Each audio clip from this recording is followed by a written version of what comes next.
Welcome back to Go Outside and Cook, everybody. I am super excited today. We're going to do this part of a brisket cook on a Weber Smokey Joe.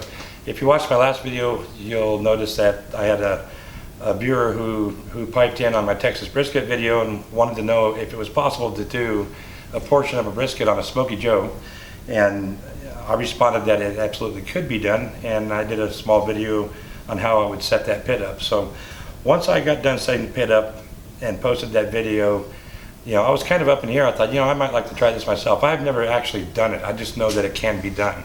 And I showed exactly what I would do to make it happen. So after setting the pit up and getting the response that I got, I decided, why not? I'm going to do it. So I went out, I found a small brisket, and it's not a choice or a prime grade brisket. It's just a select brisket.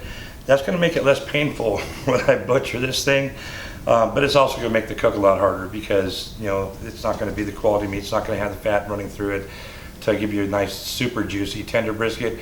But there's still ways that can happen, and we're going to make it happen. And we're going to. This is all just going to be, I guess, the hardest way you can do it that I can think of. If you haven't watched that viewer response video, I recommend that you do. You'll get a little more detail about how I set that little Smokey Joe up. I'll go over it again when I put the meat on and kind of show it to you, but if you want to hear a little more detail about it, if you're just here to watch just to see this happen, that's great too. The thing to know about it is that if you're the kind of cook that's a little more impatient than the average, this might be the way for you to do a long cook like this and not get too bored, because it's going to take a ton of maintenance throughout the cook on this to make sure that we maintain temperature. I don't know how long the snake that I set up of charcoal in that pit will run, but I intend to continue to add fuel and keep extending that snake around. But we're going to do some timing on this stuff, so you'll have all that information. I'll have all that information when we're done. So instead of sitting here just blabbing, let me show you what I'm going to do to get this thing ready to go outside. All right, this is what we're cooking today. So what I've got here is a select grade brisket. It's 9 pounds total, and what we're going to do is we're just going to use the point end of this for the cook, and I want to be able to cook as much of it as I possibly can, and so what I did was if you saw the video that I did the other day, I used a little water pan like this here, a little pipe pan that I'm using as a water pan, and I need to have a footprint of just about the size of this, because the snake of charcoal is running on the outside of this, so I don't want that meat directly over that charcoal. So I'm just going to check this out here, and that puts me right about there where I need to start my cut. So here goes nothing. I'll go ahead and cut this toe off, and I can do some other stuff with this. So for the time being, I'll just set this aside. Okay, and so here's what we've got so far. Now there's a few things that we have to look out for, and what that is the fact that the Smokey Joe does not have a really super domed lid. It's got a very low profile lid, so there, you can see that that's going to teeter a little bit, so I'm going to have to do a little bit of trimming. Another thing that's important is we really need to have some air going over the top, so we can't just have it right up to the lid either. If we're not getting airflow going completely over the brisket, we're not going to get a good even cook, number one. Number two, we're not going to get a very good bark in the areas that is closest. As it is, I don't expect it to have a real even bark. We'll see how that works out. So I've got to do a little trimming to make room. I'm going to start by just looking at all sides of the meat, and I see I've got some fat here. I don't want to lose too much of the fat. It's going to be important since it's a select grade, but I'll just take, on the thickest part, I'll thin it out. And the same thing right here. I'm just going to kind of bring this down a little bit, just to reduce the profile. Go to the other side and take a look, and like right here, I can probably bring this down a little bit, like that. again, I don't know that I want to take that fat off unless I need to really, if I got to bring this down even more shallow, then I may do that. And then I'm going to go ahead and take these corners off because I know they're going to be bigger than the footprint I'm trying to get into. So I'll do that.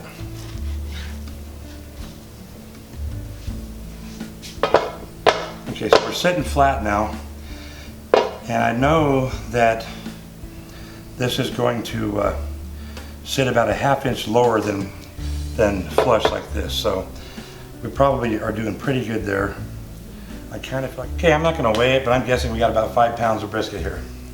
So what I'm going to do to spice this thing up, simple rub. I don't think I'm going to use a binder, it feels pretty good. So if you just want to do a Texas style brisket, it's just simple salt and pepper. I'm doing what's more of a California style, which is close to the Texas style, but rather than just regular salt, we're using garlic salt. So that's what I'm going to put all over this thing. And I'm going to put it on very, very heavy. This is going to help have a nice bark. And the black pepper. Good coarse black pepper. You got it. If not, use what you do have.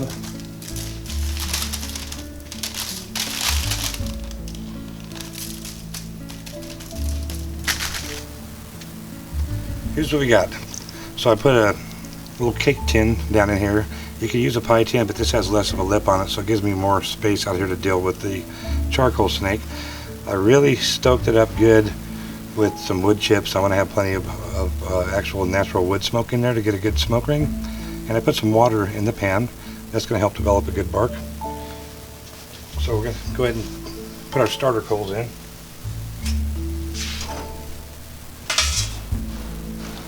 Do that right here. This is going to get the snake going, just like that. That's all I need. We'll go ahead and put the grate on. And so we have our snake. I have it 2 deep. There's more details on this in the prior video, and so we're all set up. I'm going to go ahead and put the lid on this and let it go ahead and do its thing and start to come up to temperature, and then we'll bring the brisket out. Okay, so it's getting a slow start, which is pretty normal for when you're doing one of these snakes like this. So it's going to take a little bit to get up and going. With the lid on, I was measuring about 170 degrees, way less than what I normally would put the meat on at. But I'm going to go ahead and put it on anyway because this meat's going to be absorbing. It's going to take a little while, and keep that in mind. It's going to be a pretty extended cook time, really, by the time this thing gets up to speed. Now I'm overlapping a little here and maybe a little back here. I'm not going to worry about that. This is going to shrink as it continues to cook. So, you know, that's about as big as you'd want to get it. You can see the snake's going to pass under this here. Won't worry, but that might make a nice little burn in. So we've got that on. And I'm going to place it so my heat is burning here at the moment, the very front end of the steak. I'm going to put the exhaust vent the exact opposite so that it pulls the heat up over the meat and out this vent. I'll continue to turn this as the snake moves around. I have my bottom vent wide open, top vent wide open, and what we're going to do. The Weber Performer comes with this little timer, and when I first got mine, I thought, geez, I'll never use that timer for anything because I cook on temp more than I do time. But I finally found a use for it, so we're going to use this to document a few things. I have it set to 0, and we're going to start timing right now because we put the meat on. So let's get that started.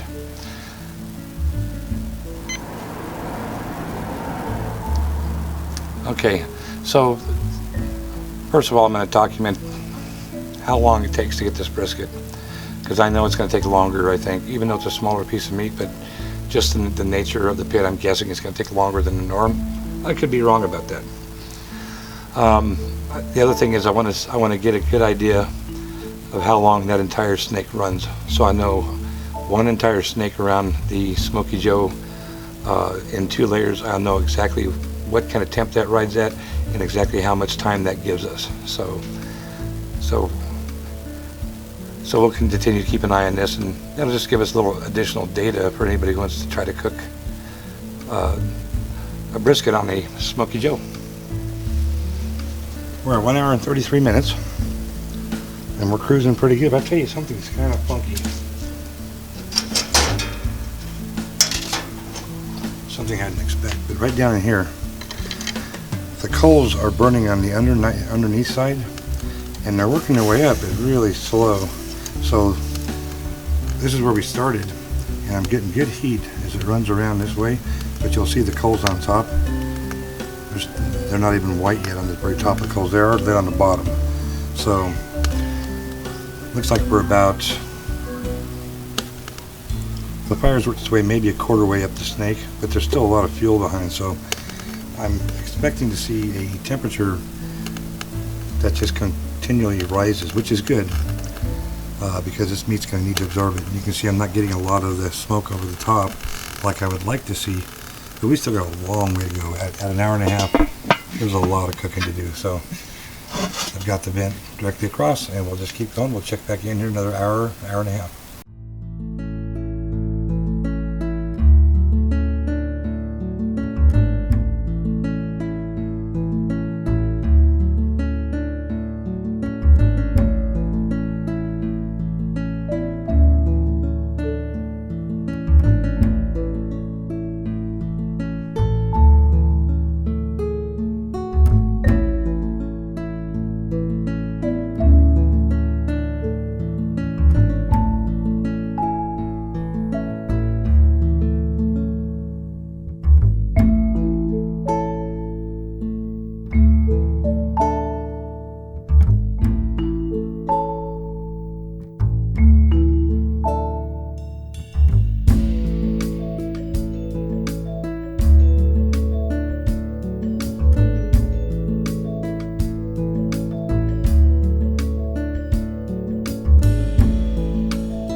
We're 4 hours and 42 minutes into the cook, and we've just reached the halfway point on our snake charcoal.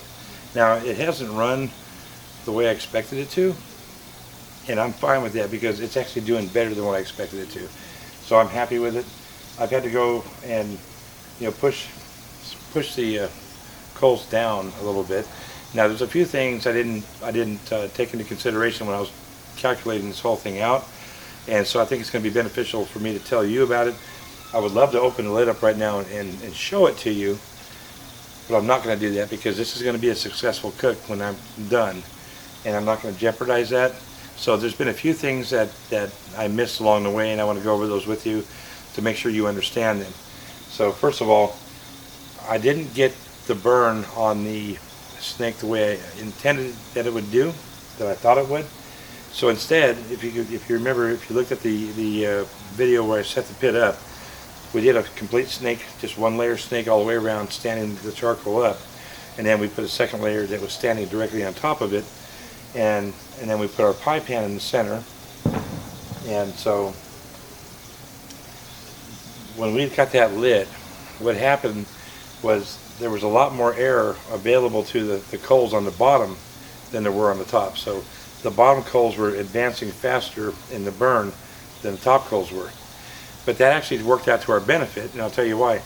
The Smokey Joe, because it has such a low profile dome, and I said this in the video when we were talking about setting the pit up in the last video, there's not a lot of ambient room, and having a big piece of meat on there was going to consume most of that airspace and not leave a lot of room. So what that did was it caused kind of a clog where you have the intake at the bottom and the airflow through the coals. It couldn't really make it through the coals. They're pretty tightly stacked, and then the second layer they were tightly stacked.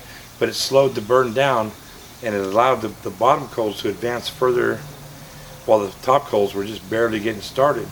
And that allowed us to maintain a temperature higher than what the Smokey Joe normally would. So.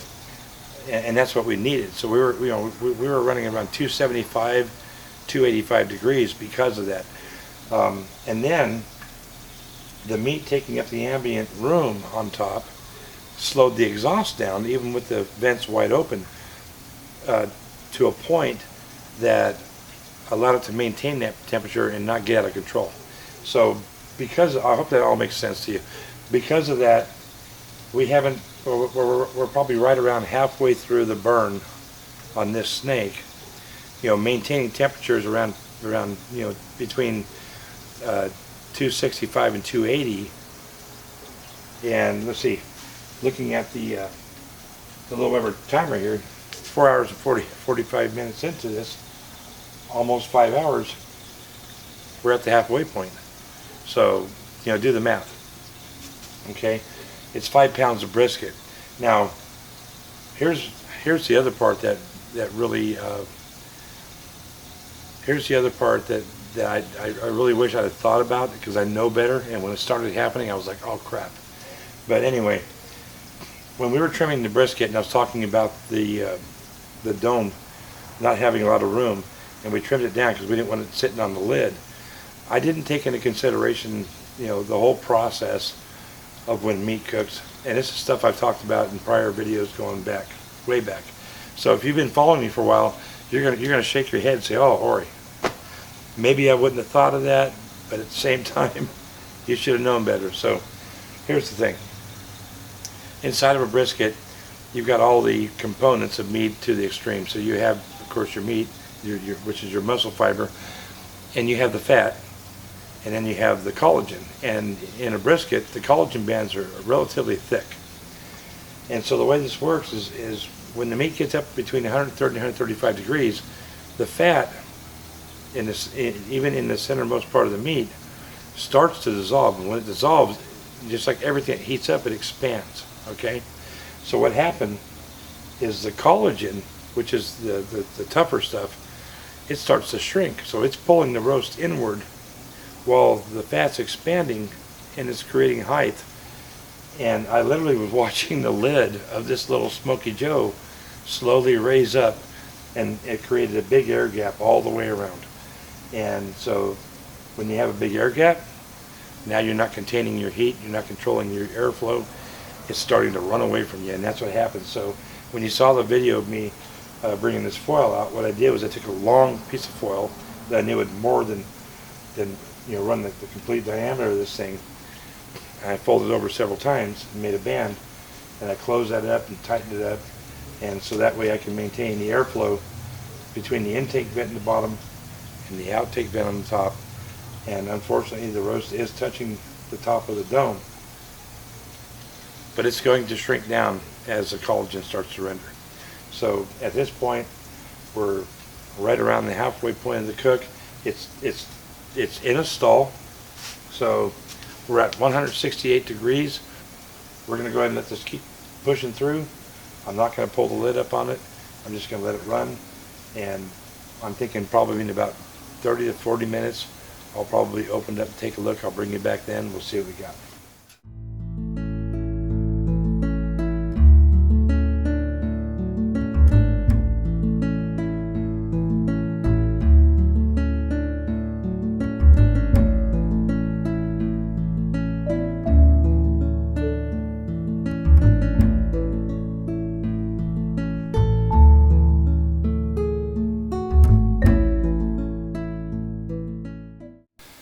We pulled this brisket off this pit, 7 hours cooking, exactly 7 hours, and it looks amazing.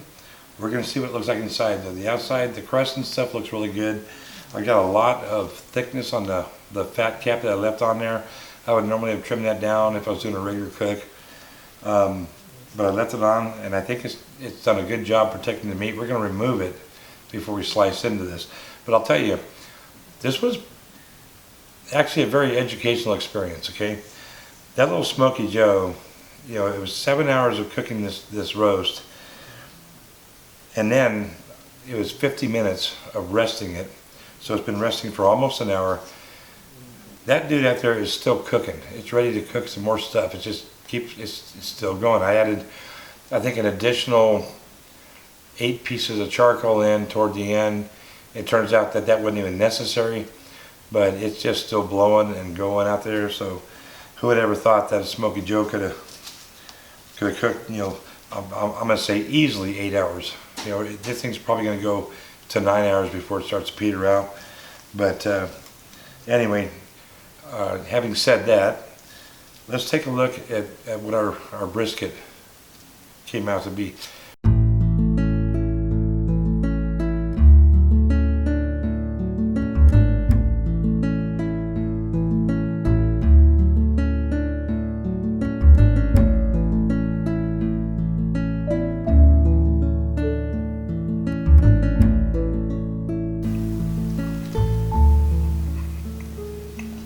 Oh yeah, that's a properly cooked brisket. That's a lot of work for the smaller piece of meat. You know, I'm used to cooking 18-pound packers and stuff, but I'll tell you what, the intensity of flavor and stuff in that, come off that little Smokey Joe, I'm not gonna lie to you and say, hey, that's the best brisket I ever made, but I'll tell you what, I've made a lot of briskets that didn't come close to this on better gear. So it's all about the love you put into it, and that's really what, you know, this whole channel is about the love you put into it. That's good brisket. So yes, you can do a proper brisket on that Smokey Joe. Use the setup I did, learn from my mistakes. You can refine it. It can totally be done, and the reward is totally worth it.